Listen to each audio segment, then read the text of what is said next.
Good afternoon. We're just going to wait a second or two, and then we'll start the program with our member video as people are loading in now.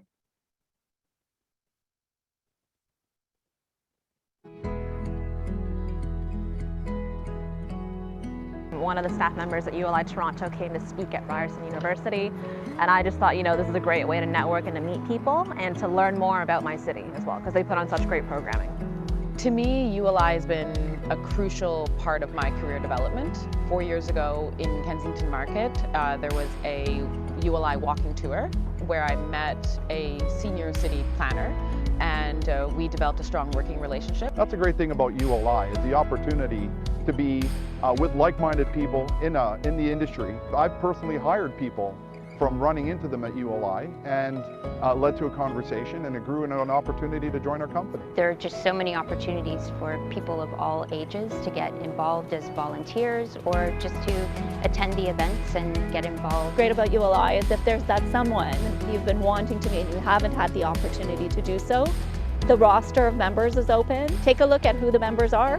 If that person's on the list, ask one of the ULI staff and they will make the introduction. Conversations that are happening, everything from the technology side of the business and incorporating new tech into development and urban planning. That's rare to have that kind of an entity that can convene conversations from a whole variety of perspectives so that we can kind of push and challenge each other to think a little differently about the solutions that might make a lot of sense. Now that I've been a part of ULI for 7 years and then I volunteered for ULI, I hardly go by without going to an event and not knowing one person. And sometimes I actually find that there isn't enough time during the network portion of an event to talk to everybody that I know there. Join ULI to connect with people in the industry, to grow your career, and to give back.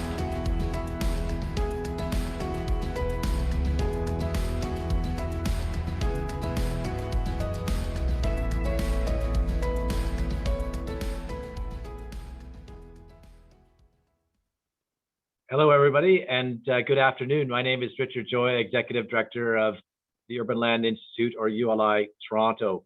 Welcome to today's very special program on this Earth Day 2021. As an organization, we acknowledge the land we are meeting on virtually is the traditional territory of many nations, including the Mississaugas of the Credit, the Anishinaabe, the Chippewa, the Haudenosaunee, and the Wendat peoples, and is now home to many diverse First Nations, Inuit, and Métis people. We also acknowledge that Toronto is covered by Treaty 13 with the Mississaugas of the Credit. We are all treaty people. Many of us have come here as settlers, immigrants, and newcomers in this generation or generations past. And we'd like to acknowledge and honor those who've come here involuntarily, particularly those who are descendants from those brought here through enslavement. To better understand the meaning behind this land acknowledgement, I recommend a couple of programs that we produced with the organization Shared Path. One is 13,000 years of Indigenous history in the GTA and why it matters to planning and development, which has now got over 1,000 people tuned into that on YouTube, and Whose Land and Whose Law, more recently produced this past fall. Both of the links you'll see will be in the chat for you to follow up after this program. Before we start, I'd like to go through just a few housekeeping items. Everybody will be automatically muted through the session to ensure there's no audio interferences. Closed captioning is available for this session, and there may be a slight delay, and it might not be 100% accurate, so we appreciate your patience. If you have any questions for the speakers, and we encourage you to have them, please use the Q&A function or upvote questions by pressing the thumbs up button. We'll try to get to as many of those as we possibly can, and if we can't, we'll figure out a way to answer them after the fact. The session is being recorded, and so it'll be sent to you after. And if you want to take this conversation online to social media, we'd encourage you to use our handle at ULI Toronto or the hashtag #AskGreatQuestions. I'd like to extend our sincere appreciation, as always, to our annual sponsors. Today's event and all other ULI programming, and there has been a lot, would simply not be possible without the support of these sponsors. So on behalf of them, I want to thank them for their continued support. Again, we rely on them to help drive our mission in creating and sustaining thriving communities worldwide. moving to the introduction, we're just so excited to be able to present a globally renowned leader in the space of climate change and sustainability. Fran Dusai is an environmental entrepreneur, author, and sustainability consultant to business and government. He studied at Oxford and Cambridge universities before co-founding the environmental organization Bioregional in 1994. He's established enterprises in sustainable forestry, farming, and recycling before putting together the Beddington Zero Fossil Energy Development, BEDZ, the UK's first zero carbon village of 100 homes. In 2002, he created One Planet Living, a sustainability framework which formed the basis of an international initiative embedding the transformative approach with real estate developers, retailers, manufacturers, and local governments around the world. He's led teams in writing sustainability strategies for over $30 billion of zero carbon real estate in over 30 countries. Projects using One Planet Living range from small developments to major regeneration projects, including Grow Community in the USA, ZB here in Ontario, in Ottawa, Madskar City in the UAE, I should say, White Gum Valley in Australia, and Villages Nature Paris in France. He co-founded a green real estate companies developing 250 units of zero carbon residential-led mixed-use developments, including One Brighton development in the UK. One Planet Living was also used for the London's 2012 Olympic and Paralympic Games, called the One Planet Games. And it was the inspiration for the United Nations Sustainable Development Goals adopted by the UN member states in 2015, something that ULI will be pulling on this fall. Stay tuned.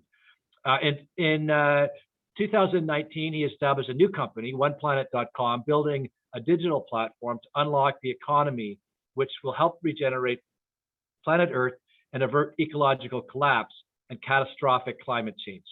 Fran has authored and co-authored 3 books, his last being One Planet Communities, commissioned and published by Wiley. He was made the Officer of the Order of the British Empire, Honorary Fellow of the Royal Institute of British Architects, and a World Economic Forum European Social Entrepreneur of the Year 2011. He has served on ULI product councils here in the Americas and in the UK. So with that, Fran, I will turn it over to you with great pleasure. Thank you very much for the introduction, Richard, and thank you very much for inviting me to join you today. And happy Earth Day to everyone. What I'd like to do today is share a few slides about my professional and personal journey over the last 20-25 years, also particularly in real estate. But then, we'll have a discussion. We've got a great set of panelists here today, and so we'll explore some of their ideas, and of course there'll be an opportunity for you to ask questions and for those to be discussed. Well, I'd like to share my screen now and just take you through a few slides. Let's have a look if this is. Let me get the technology right. Share screens.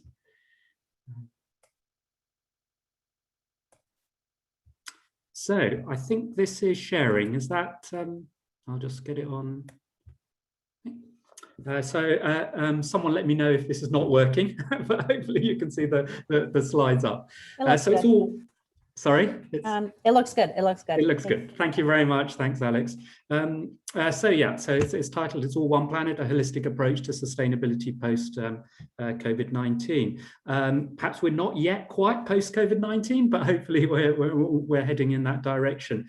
And it's been such an interesting past year, 18 months, of course, very challenging. For a lot of people that's been challenging, not only professionally but also on a personal basis.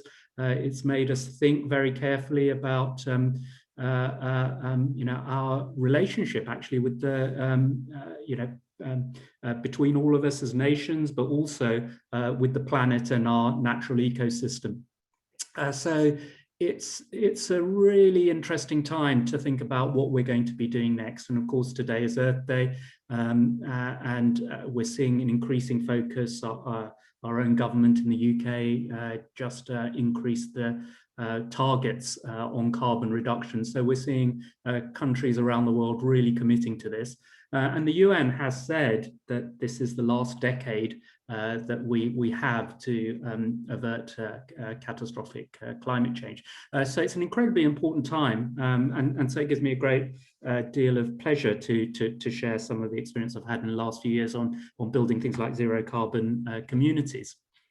So what I'd like to do just in the presentation is share professional and personal journey, some of the new thinking that we're developing around this, share with you just what the science is really saying, and why it's so important for us to really now to transform rapidly. And I'll just share a few themes which I think are going to be important in the next decade, and then I'll have a panel join me, and we'll discuss some of those questions, particularly how the concept of One Planet Living is being brought to the greater Toronto area. So this was the first real estate project I put together. As Richard said, I was working in sustainable forestry farming, recycling, set up a number of enterprises with my colleagues at Bioregional. We were growing as an organization. We needed a new office. We went to our local authority and said, is there some land we can lease to build some new offices? They said no, but why don't you put together, we're selling land for residential development, why don't you put together a project to build an eco-village? And that's what we did, partnered with the Peabody Trust, a housing provider who provides social housing and private housing in the UK. And we put together this project in South London, 100 homes and 2,000 square meters, so about 20,000 square feet of commercial and community space. And we got some fantastic environmental results on the project that we completed in 2002. Not everything worked there. We learned as much how not to do things as how to do things.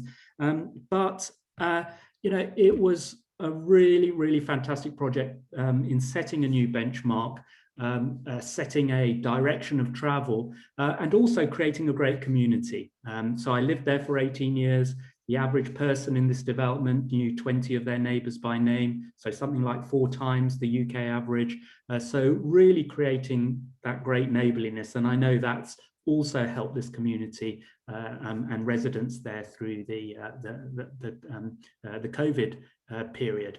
And what I really learned from that project is, although it was really an architecturally built environment driven project, we analyzing the carbon impacts of people, we really realized that we have to think lifestyles, and that started us then on this journey about really looking at sustainable communities where a whole sustainable lifestyle is made easy, attractive and affordable for people. And at the time we started footprinting, developed by 2 professors, one who's a Canadian, Bill Rees, where they were looking at how we can, for any lifestyle, we can actually look at how much land and sea on the planet it takes to support that lifestyle. And if we look at that, if we all lived like North Americans, we would need about 5 planets worth of lifestyle, 5 planets worth of resources to support us. So we started talking about a 5-planet lifestyle in the North Americas, a 3-planet lifestyle in Europe, and overall globally, today we are consuming about 1 3/4 worth of planets every year, and we're doing that by eating into the natural capital that we have. So we're depleting the natural capital of the planet. But we learned so much from the BedZ project. We wanted to share that and spread that out. And so we created 10 very simple principles, which as a framework to help us think about building sustainable communities or sustainable products and services. And those go from health and happiness to zero carbon energy. And you can go to bioregional.com/One Planet Living and you can find out more on there. But yeah, from that, we were able over the next 18 years or so to work in over 30 countries, supporting really fabulous projects around the world with leading developers who really wanted to push the agenda forward. And just to say, One Planet Living isn't a certification scheme, it is a framework. There is a recognition process around that, but we on purpose wanted to keep it very flexible so that we could get the best solution for any particular location or any particular set of circumstances. And I'll just share a handful of those projects. I worked with a couple of colleagues and we raised our own finance from a London stock market listed company and joint ventured with one of our top 10 house builders, and we built the One Brighton project, which is a completely private car-free development, 172 apartments, which we run even to this day completely on renewable energy, and introduced features like rooftop allotments, project completed in 2010, so a bit ahead of the curve on urban agriculture, which of course now is being seen as a very important way of engaging people in the food supply chain. But it was interesting by being joined up and thinking about how health, environmental, social, economic factors fit together, that we're able to run the buildings 100% renewable energy. We were able to provide that at 20% discount to our residents over brown energy. With our joint venture partner, Crest Nicholson, we had above benchmark profits. We were selling at the very worst time in the financial crisis. In fact, our marketing suite opened the week Lehman Brothers went bust, so that's how perfect our timing was. But we generated a 10% return on capital employed, even though we were selling through the worst part of the financial crisis. And because we'd really designed in health outcomes, this is a quote from one of our residents, Silvana. She said, she and her husband moved into One Brighton, adopted a healthier lifestyle, and in 18 months, they lost 35 kilos, so about 80 pounds between them. So, you know, my own background's in health and neuroscience, and I'm really interested in how we can design places which actually are health generating through the lifestyles that they support. This is the Grow community on Bainbridge Island. I know I've been told, look, European presidents are no good for North Americans. We don't take them seriously. So here's a North American president. This is just off Seattle, 140 zero carbon homes, absolutely fantastic project with the space between the homes car-free, so you get food growing, great space for neighbours to meet. We worked with Windmill to put together the ZB project in Ottawa, and interestingly, by using a very simple story around One Planet Living, and I think narratives and stories engaging people with hearts and minds is, you know, as important as the technical details of a project. So, you know, we were able to get through 5 planning authorities, you know, 2 municipal authorities, 2 provincial authorities, and I think it was a national planning commission as well, and, you know, secured even First Nations support by telling a story which was really authentic about reconnecting with nature. This is another project we did with Euro Disney and Pierre Vacances from scratch. We started working with them on imagining, or as Disney say, Imagineering, a One Planet experience. There's a holiday experience. There's 1,000 holiday apartments opened in 2017. Europe's largest swimming complex, heated by geothermal energy. So we have to drill 2 kilometers down to get that energy. But now we're generating so much renewable energy, it's actually being exported to the main Disneyland Paris complex and reducing its carbon footprint by reducing the amount of gas that they're using to heat the main Disney complex. So there's always an opportunity to insert a project in such a way that it actually helps reduce the environmental impact of the surrounding area, or in fact increase the positive environmental impact, which is something I'll mention later. But for me, really, trying to think, what is it that is at the core of sustainability? And for me, it's all about making the connections. It's making the connections between what we build, how dependent that makes us on cars. If those cars are internal combustion engine cars, they're creating pollutants which are damaging our health.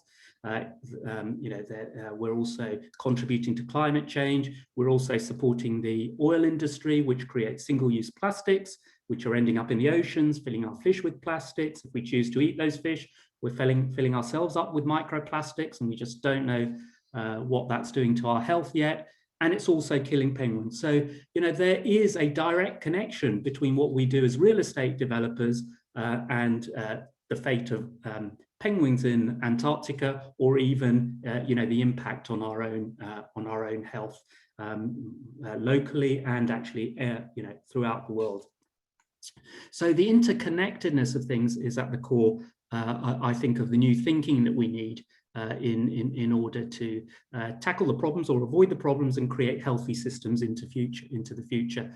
And just a little mention here of the technology we've been working on to help make, manage and measure those connections. So we're still in the early days of that. We've got our early adopters, but we're really starting to look at how we can make interconnectedness a core part of designing, managing, constructing real estate projects, and in fact reaching out to communities further afield. But okay, what's the science? The science has come a long way since we created One Planet Living in 2002.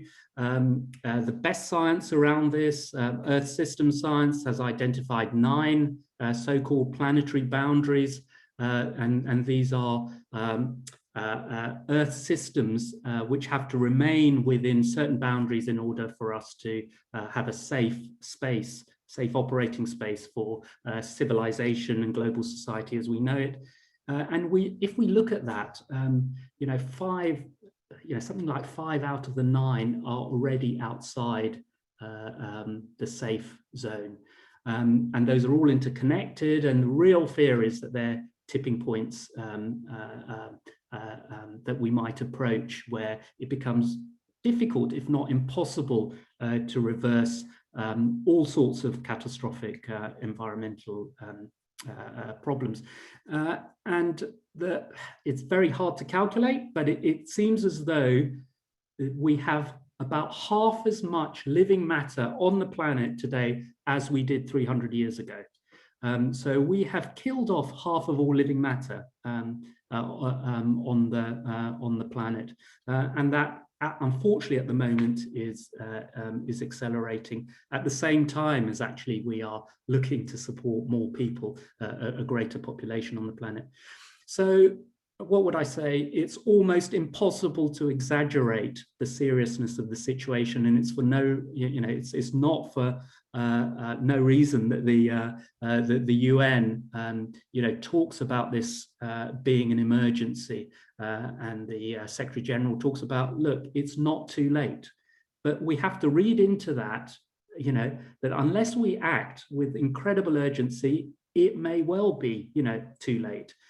So we have to think, and other scientists are saying, they don't like to say it publicly because it's a bit too scary.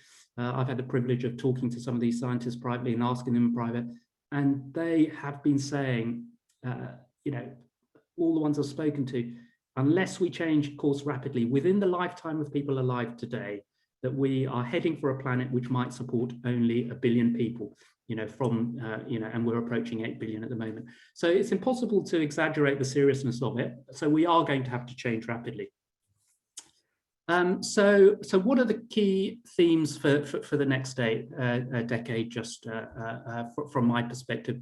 I think, first of all, we're going to have to probably look at moving from sustainability to regeneration. So we have to regenerate the planet. As I said, we've probably killed off half the planet. We have to regenerate that. And there are all sorts of ways we can do that. Of course, moving to zero carbon, zero waste cities and communities is going to be part of that. And real estate developers are going to be important in that. But we also should look at the opportunities for linking cities and communities to the hinterland, and particularly regenerative agriculture. So agricultural practices which build soils, absorb carbon, are going to be very important. I think there are going to be some very exciting things like seaweed farming in the oceans coming through. So the whole link to our food production system is going to be important. Of course, we're seeing a massive increase in the role of women in politics, in business, in you know, all aspects of life, and I think it goes. You know, there's an interesting aspect that I think we're going to move to a much more nurturing sort of future. So the solutions we have are going to be as much nurturing type solutions as technological solutions, and that is archetypally, you know, a more feminine way of looking at the world. So I think we're going to see a rebalancing in those archetypes and the ways we interact and do business with each other. And finally, we're going to, you know, need a paradigm shift where in our mindsets, where we see ourselves as part of nature, not separate from it. And in fact, that's absolutely true. We cannot exist as complex organic life forms outside of a complex ecosystem of different life forms. So biodiversity is absolutely essential for our own survival. So we have to start thinking in this way and not putting ourselves apart from nature. So I think that's what I'd like to share. I'm hoping that's going to stimulate debate amongst our panelists. So I'd really like the panelists to join us now. So and maybe we can they can introduce themselves. So I'm just going to go with that people as they appear on the screen. Letitia, would you like to introduce yourself and say a bit about who you are and what you do? Absolutely. Letitia Paco, COO and CFO at Epic. I would say the lead relationship in this initiative and partnership with Windmill. I've been in the real estate industry for in excess of 20 years.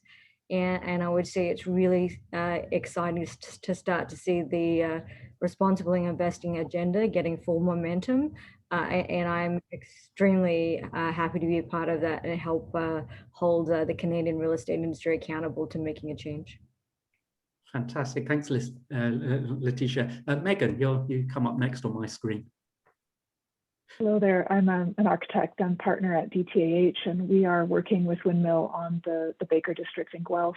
We're the lead architects on the 2 residential buildings within the development, as well as the landscape architects and urban designers for the entire project, in partnership with Diamond & Schmidt Architects, who are the architects of the new public library in the Baker District. So very happy to be here and part of this conversation.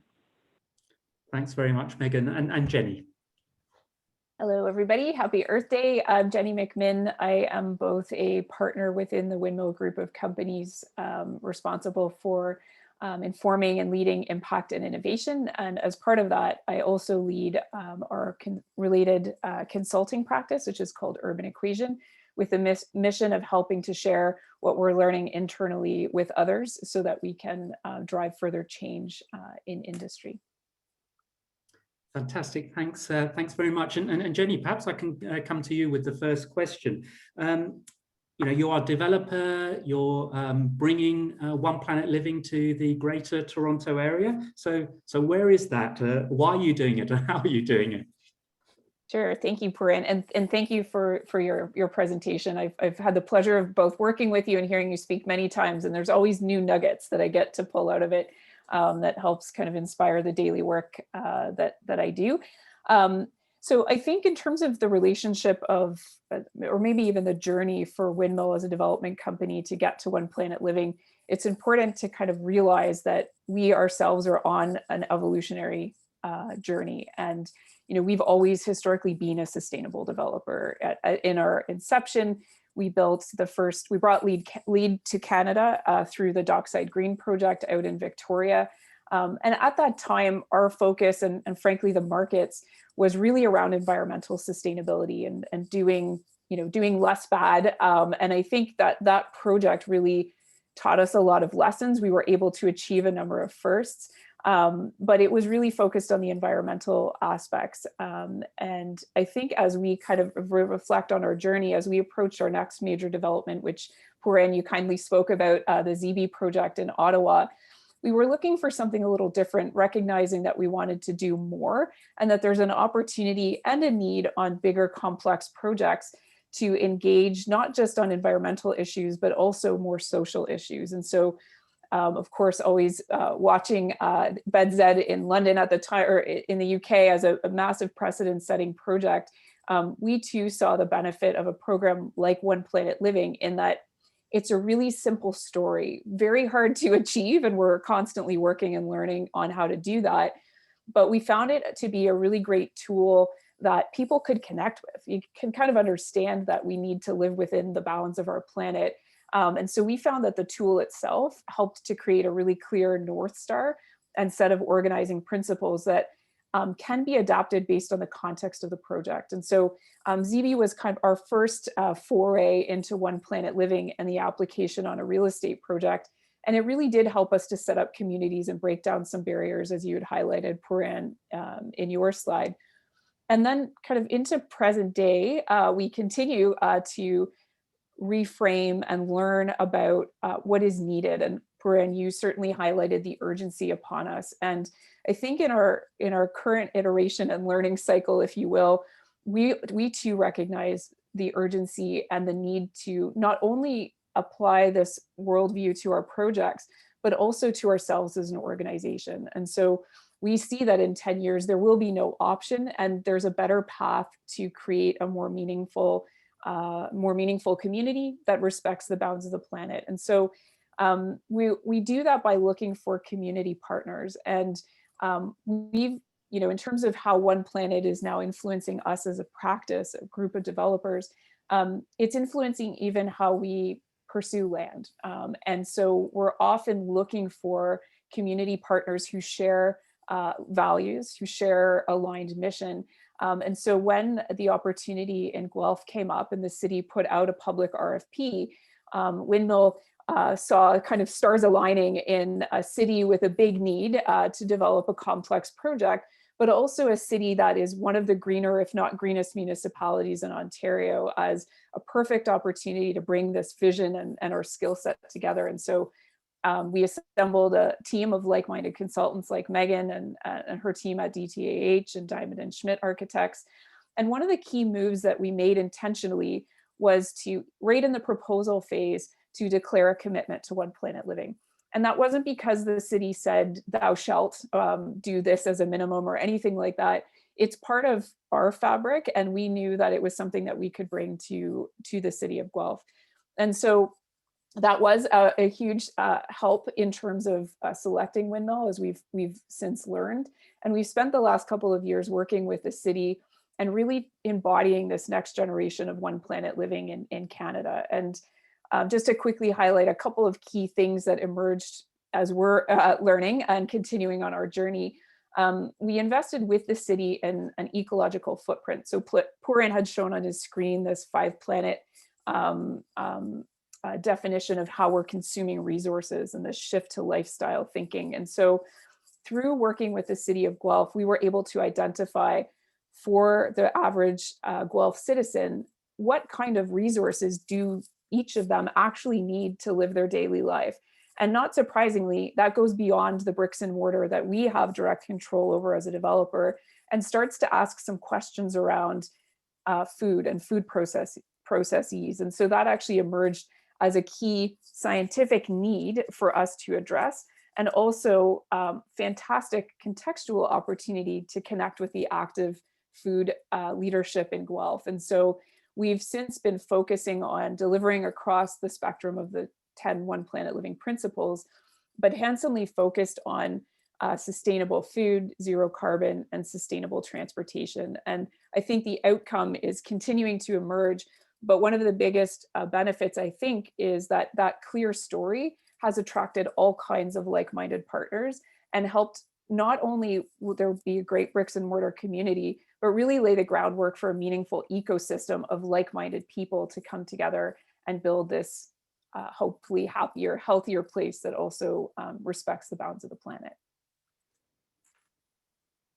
Thanks, Jenny, for sharing that. And I think it's going to be every single project actually is an exciting journey and a journey over many years, and of course it will have a life beyond the time that you're there as a developer. Megan, perhaps I can come to you and.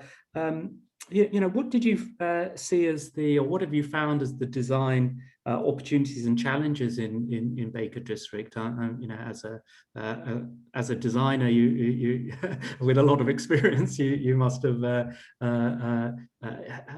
be interesting if you share your experiences on that. Sure, yeah. The three themes that Jenny mentioned, the zero carbon, sustainable transportation, and the food theme are really interesting frameworks to work on as an architect and trying to integrate into a development like this. Certainly from the zero carbon perspective, one of the first principles to meet that goal is to design really effective envelopes for the buildings. The history, unfortunately, in Ontario with high-rise residential construction is very cheap envelopes, window wall construction, a lot of thermal bridging, all of which require then more energy use and consumption on the mechanical plant, which is something that we're obviously, when we move to zero carbon, trying to avoid. So we're working with a target 40% window to wall ratio, which means that the majority of the building's wall assembly is solid rather than window. And that is a fundamental shift in both architectural, I think, thinking, but also in the marketplace. People who are looking to buy condominiums are often used to having an entire wall of glass at the exterior face of their unit. And so it's an interesting challenge to design residential units that are still very desirable, very bright, very airy with a 40% window to wall ratio. So that's the first sort of aspect that has been really interesting as a designer to work within. Certainly COVID-19 has also illuminated the need for outdoor space, and not just shared outdoor space at grade, but also the opportunity for an individual resident to have their own piece of outdoor space within their unit. And so the provision of balconies or operable walls within the Baker District is another thing that we have been tasked with accommodating, at the same time doing so without thermal bridging or other details that we might all be familiar with in more typical construction. So designing balconies in such a way that they're not lessening the efficacy of the envelope has been something that we continue to work with Windmill and the engineering teams to achieve.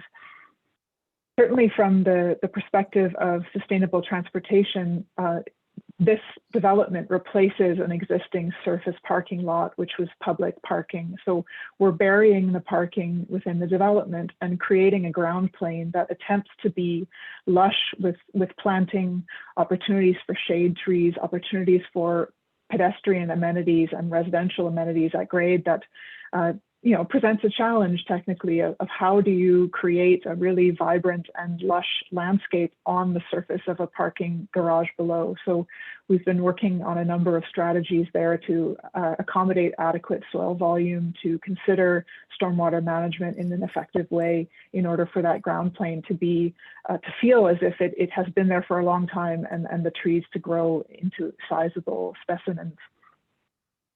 The other real joy in this project, I think, for the residents as well, is the opportunity for the new public library, which is the main branch of the Guelph Public Library, to be on site, and the tremendous community value a library brings to a residential community and the surrounding community of downtown Guelph. And so there's a real opportunity for us to consider the programming within the library as further supporting the One Planet Living framework and all that it hopes to achieve from the perspective of education and behavioral change as well.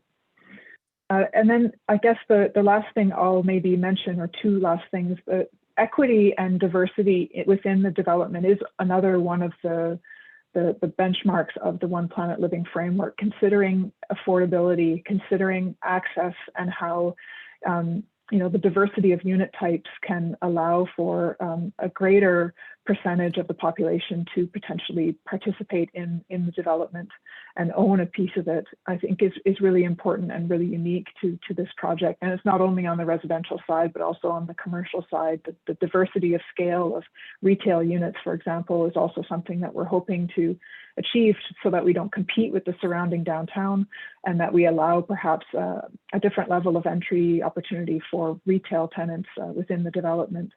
And finally, the issue of food, or the theme of food.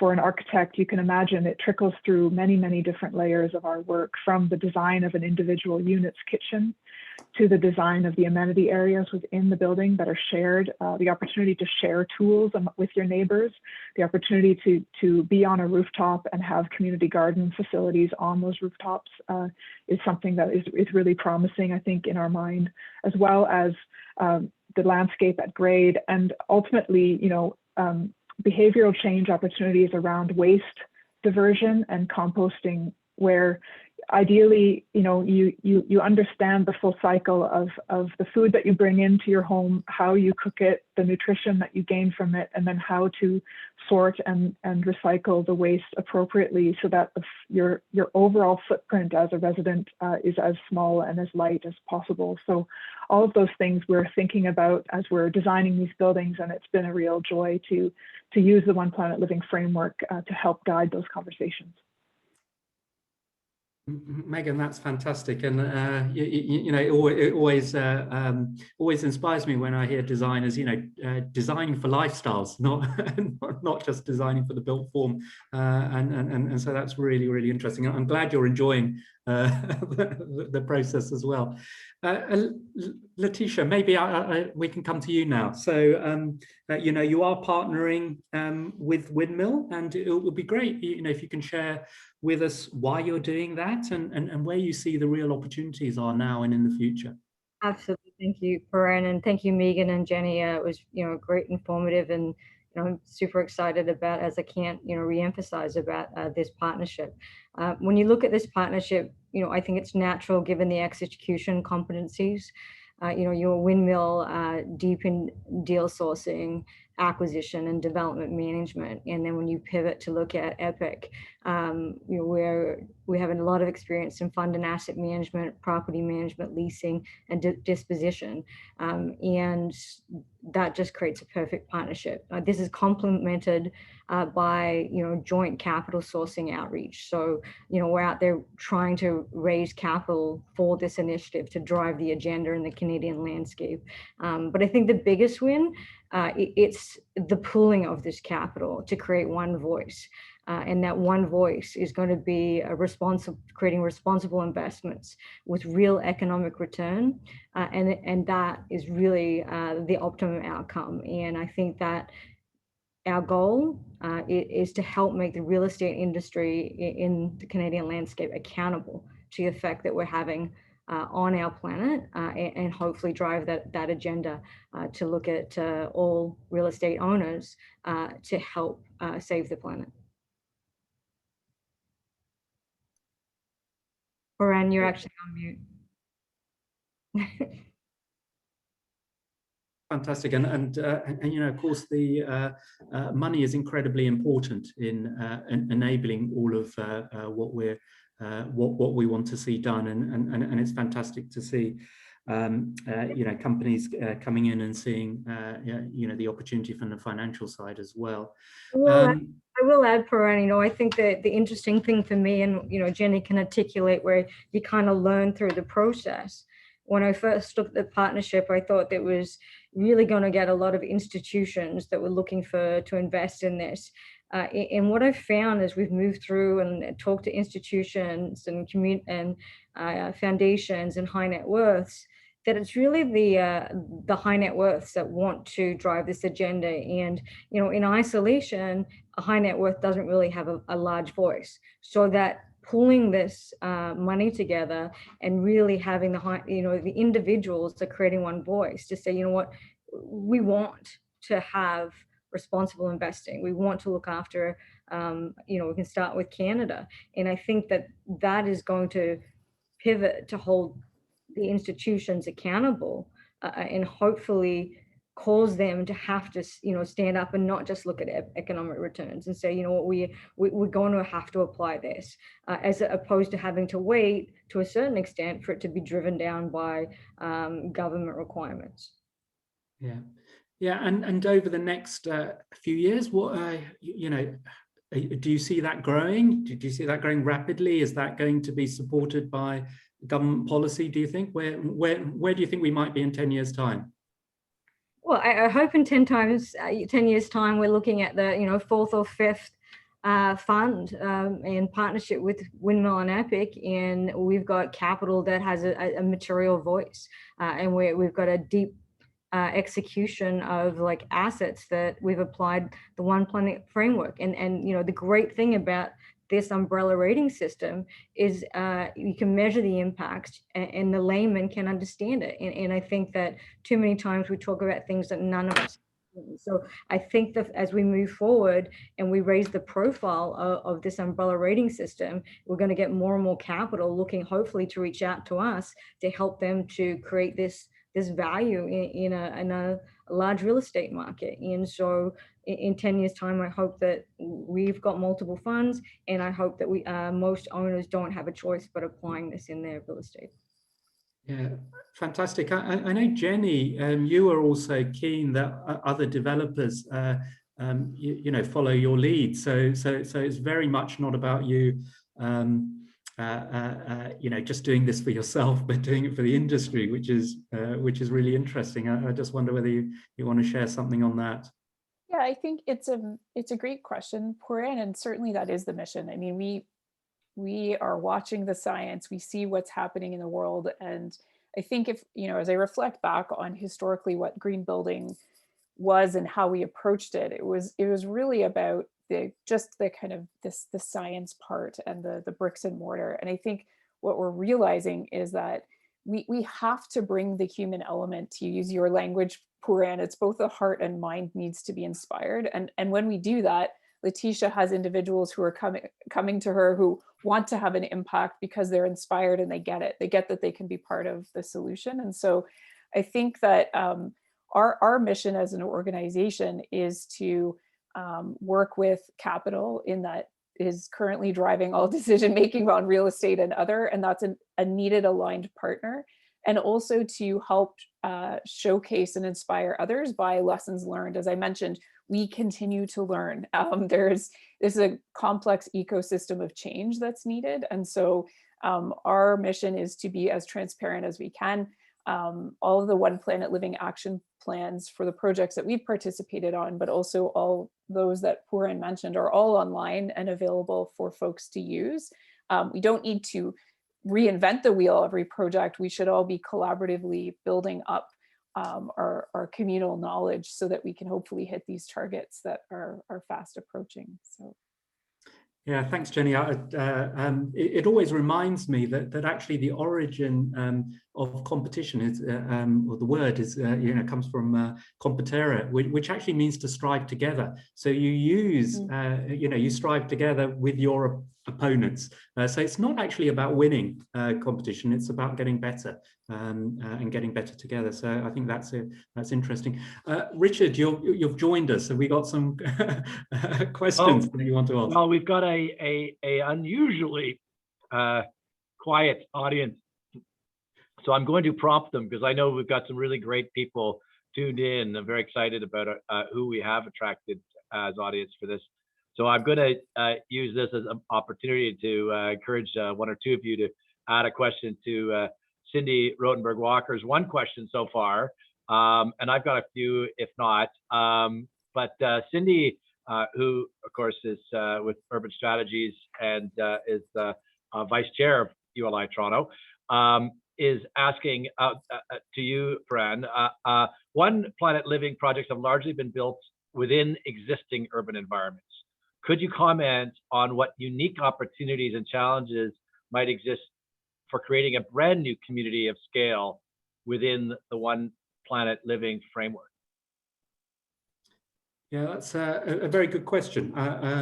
It's quite right that most of the One Planet Living projects have been within urban settings, but not all of them. The Village Nature, the one in Paris, for example, was actually in farmland zoned for development. But the interesting thing there was, so for example, in that particular project, but in other projects as well, often farmland is degraded. It doesn't have, where you've got monoculture farms, there's not a huge amount of biodiversity. The soil has often lost a lot of its carbon. So there are opportunities by developing to actually increase the natural capital of that area. So that was done, for example, in Village Nature by introducing a new, organic farm. It was by protecting all the species on site. So there were, in fact, more species, protected species, after development than before, and there was a huge tree planting and native planting project. I think there are opportunities to actually regenerate planet Earth through or degraded lands through real estate development, which is not something we normally think about. The big issue, of course, usually is the transport links to new sites. So they need to be looked at. I think there are massive opportunities for even larger communities to be near, to be very low car or near car-free, with things like car sharing schemes, of course, things like autonomous vehicles coming in due course. But also now, linking back to coronavirus, is just an understanding that we can work closer to home without having to commute so much. Right. So I think there are massive opportunities actually for taking onto degraded land, and particularly, I would say, even marginal lands, even in desert areas. So huge opportunities. Well, maybe just, and I see now a couple more questions come in, but I'll just to the panel, the local panel. Let's take the same question and think about that transit component that Fran was speaking to. We have, I'd say maybe flourishing is an exaggeration, but certainly a good amount of blank canvas urban developments happening around under-leveraged transit stations in the GTHA, Greater Golden Horseshoe. And I'm wondering if any of you want to pick up on opportunities to see this transit-oriented communities, as our provincial government has termed it, as being an opportunity for the One Planet framework. And I'll pick on, Jenny, Megan, one of you, maybe, or Letitia. Yeah, I think Richard, at its core, a transit node is an ideal place in that it's already set up to want density that right beside a non-car dominated mode of transportation. And so, it would tick that box right out of the gate in terms of helping enable people to get to and from their homes or place of work in a more sustainable way, i.e. getting them out of the car. And then I think really from there, the framework can really broadly apply, frankly, to any project. I think that the process that we often use is filtering through what is the immediate physical context, social context, regional context that helps to elevate some of the principles to maybe take more priority over others. Mm-hmm. And so in our experience, that's essential. As much as we will always hit all the foundational elements of the 10 principles, where I've seen some complex projects fall short is that they're trying to do or be all things to all people and all principles, and that often is stretching. It kind of muddies the overall solution.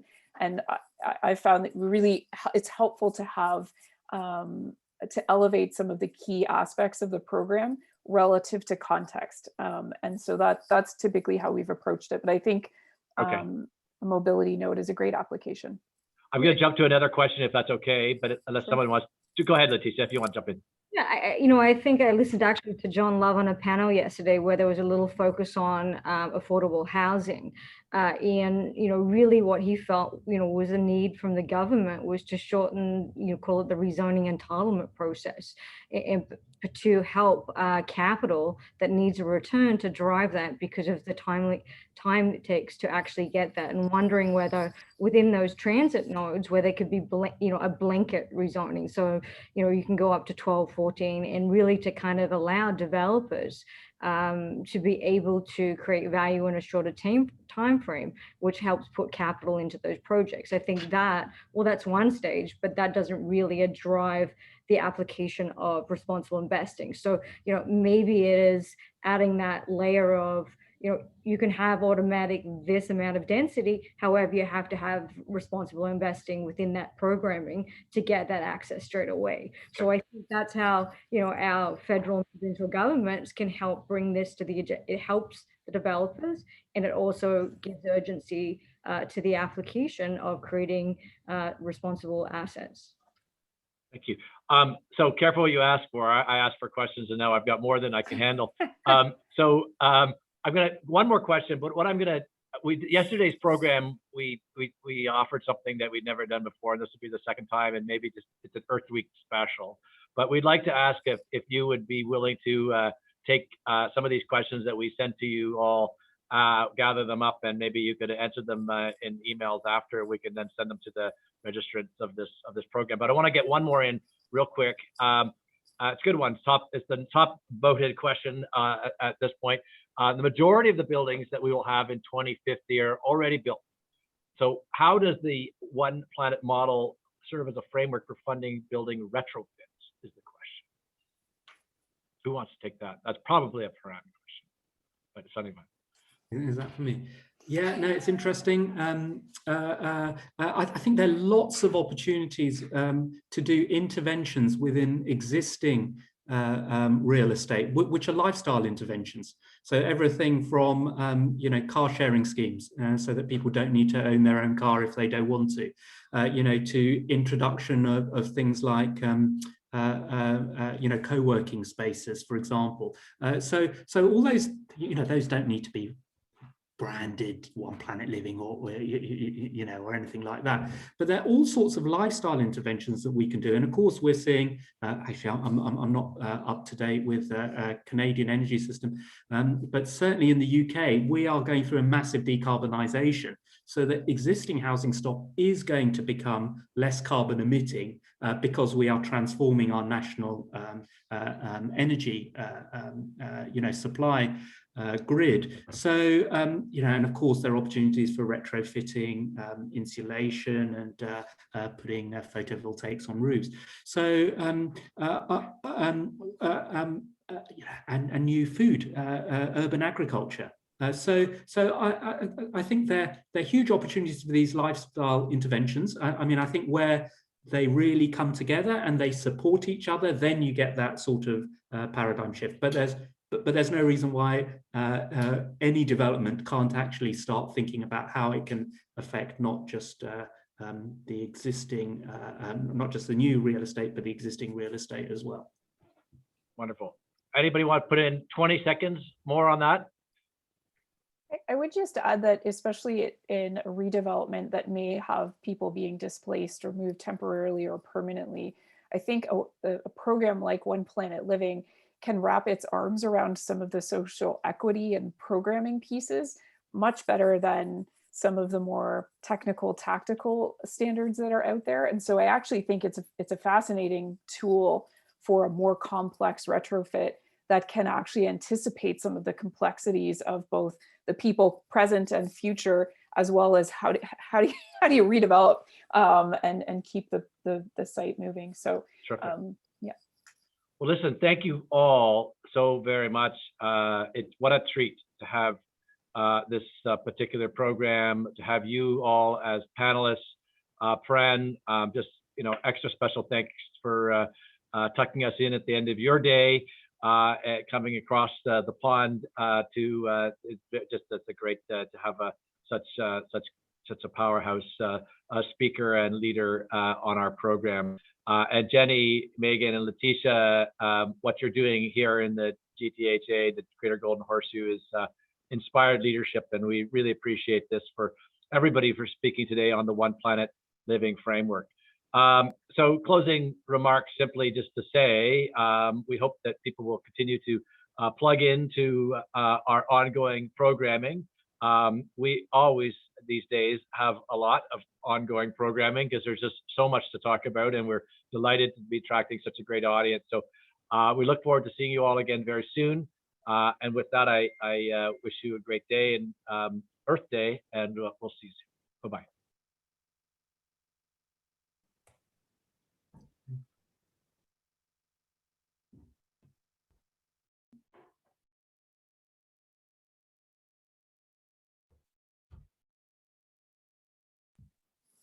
Thank you, Fran. You did a great job. Thanks, Jenny. I hope it went well. I think all the answers were very, I think the panelists enjoyed themselves as well answering the questions, which is good.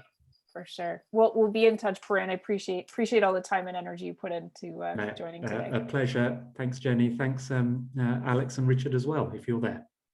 Bye. See you later, Fran. Thanks. Bye.